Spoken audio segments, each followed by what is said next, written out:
안녕하세요. 각종 소식과 해외 사연들을 대신 읽어드리는 나라 사연입니다. 오늘도 감사합니다.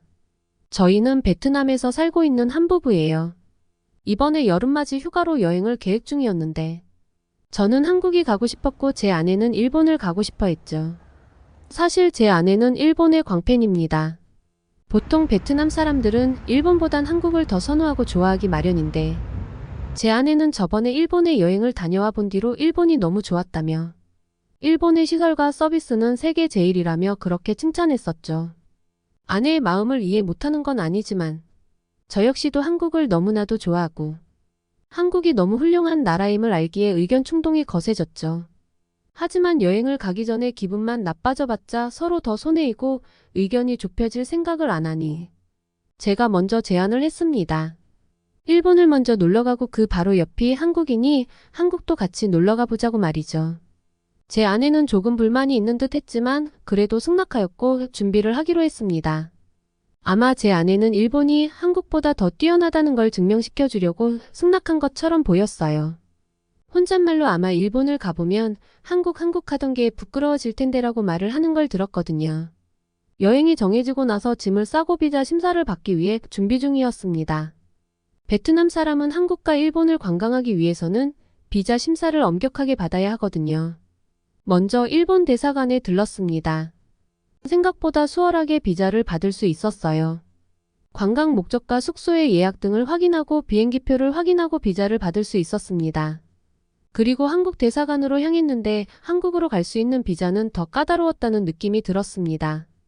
저희의 통장 잔고도 확인해서 보여줘야 했고 숙소 예약 확인증은 당연한 것이고요. 그리고 무엇보다도 줄이 너무 길어서 하루 종일 기다려야 했습니다. 제 아내는 짜증이 난 얼굴로 이렇게까지 해서 한국에 가야 하냐며 불평하긴 했지만 저에게 한국과 일본을 비교해주고 싶은 생각 때문에 참고 있는 듯이 보였어요.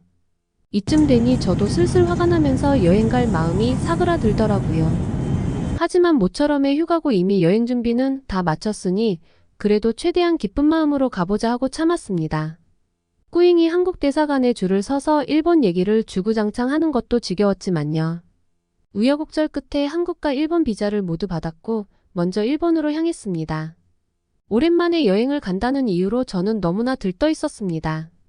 그리고 일본을 여행하면서 제 아내가 말한 대로 정말 좋구나 생각이 들었습니다.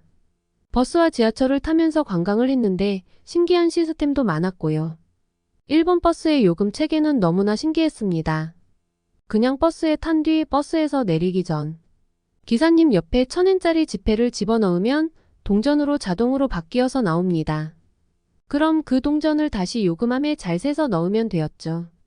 처음에는 그 방식을 몰라서 일본 사람들이 하는 모습을 잘 지켜본 뒤 저희가 직접 해봤고요. 지폐를 넣자마자 동전으로 바뀌어서 떨어지고 그 동전을 손에 쥔 다음 다시 요금에 맞게 세는 것도 재미가 있었습니다. 그것 때문에 큰 역 앞 정류장은 사람들이 많이 내려 시간이 많이 걸려서 사람들이 오래 줄을 서 있어야 했지만 저희는 그마저도 너무나 즐거웠습니다. 그리고 지하철을 타고 이동도 많이 했는데요. 조금 신기했던 것은 파란색 라인의 지하철을 탔다가 주황색 라인의 지하철로 환승해야 하는 경우 저희는 또다시 창고에 가서 표를 끊어야 했어요. 기계에 돈을 집어넣고 목적지를 누른 뒤 돈을 집어넣으면 새로운 승차권이 나왔습니다. 제 아내는 이것 봐 일본은 이렇게 발전한 나라라서 기계가 다 해준다니까 하면서 제가 일본이 좋다고 인정해주기를 바라는 눈치였죠. 솔직히 베트남에 있다가 일본에 오니 저는 천국에 온 것 같은 기분이었거든요. 저도 일본이 좋은 나라라고 생각하게 되었습니다. 일본의 모든 것이 마음에 들고 모든 것이 편하다고 생각이 들었습니다. 일본에서의 5일간의 일정을 마치고 한국에 남은 5일간의 일정을 위해 한국으로 출국할 때 그냥 한국에 가지 말걸 일본에 더 있으면 좋았을 텐데 괜히 나 때문에 이렇게 됐네 미안해 라고 말까지 했습니다. 이렇게 말하니 제 아내는 이번에는 한국에 가지만 다음에 기회가 되면 일본에서 더 즐기면 되지. 한국도 괜찮은 나라라고 하니 일본만큼은 아니어도 재미있을 거야. 라고 하며 저를 위로해 주었습니다. 한국에 도착했고 저희 부부는 일본에서 그랬던 것처럼 한국의 대중교통을 이용하기로 했습니다. 그리고 저희는 일본과 다른 시스템의 한국 버스에 놀라고 맙니다. 일본과 달리 버스에 탈 때 요금을 지불하는데 지폐를 넣으면 동전이 나오고 그 동전을 다시 세워서 요금을 지불하는 게 아니고 그냥 지폐를 한 장 넣으니 알아서 기사님께서 돈을 거슬러 주었습니다. 그리고 대부분의 한국 사람들은 카드를 터치해서 버스비를 지불하고요. 정류장에서 승객들의 요금 지불 때문에 버스가 불필요하게 지연되는 일은 아예 없었습니다. 일본에서는 역 앞에 내릴 때 5분 넘게 버스가 서 있었던 경우가 있었거든요. 저희 부부는 이렇게 하면 되는데 왜 일본에서는 불편한 걸 몰랐을까 생각이 들었습니다. 일본의 발전된 시스템에 감탄했던 게 며칠 전인데 한국과 비교하면 한참 뒤떨어지는 방식이죠. 그리고 한국의 지하철 시스템은 일본보다 더 발전해 있었습니다. 더 조작하기 쉬운 기계로 목적지만 입력하면 불편하게 2번, 3번 표를 끊지 않고 한 번만 요금을 지불하고 갈 수 있었습니다. 파란색 라인의 지하철을 타다가 초록색 라인의 지하철로 환승할 때 막힘없이 환승할 수 있었고 일본에서는 불편한 걸 몰랐는데 한국에서 조금만 있어 보니 일본은 왜 이렇게 불편하게 시스템이 되어 있을까 생각이 들었습니다. 제 아내는 아무 말 없이 한국의 편리한 시스템을 이용했습니다. 그리고 더 충격적이었던 것은 다 그런 것은 아니지만 한국은 버스 정류장을 유리로 된 작은 실내 공간으로 만들어서 에어컨도 나오고 핸드폰 충전도 할 수 있는 그런 곳으로 꾸며져 있었습니다. 그리고 그곳에서는 버스의 위치를 직관적으로 알아볼 수 있는 큰 모니터도 설치되어 있었고요.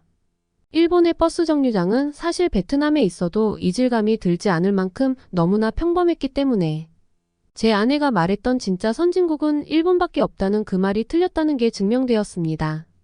아내는 계속 아무 말이 없었고 저는 구태여 한국이 더 좋다고 말하지 않았습니다.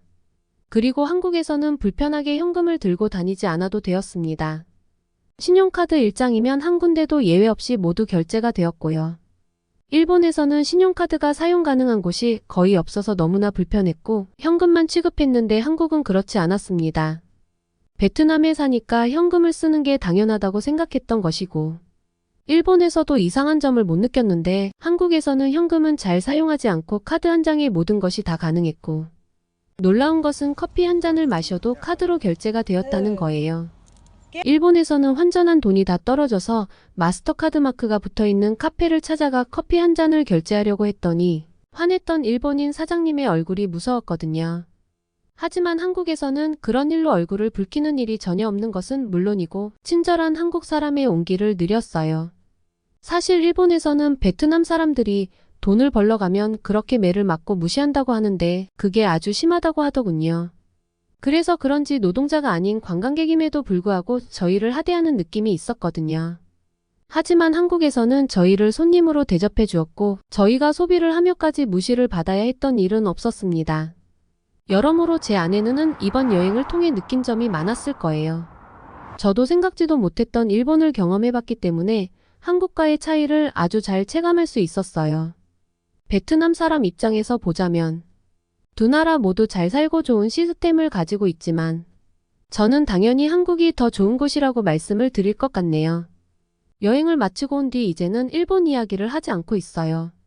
그리고 나중엔 한국으로 여행을 다시 가보자라는 말까지 꺼냈고요. 저도 다시 가보고 싶다고 말한 뒤 행복하게 보냈습니다. 긴 글 읽어주셔서 감사합니다.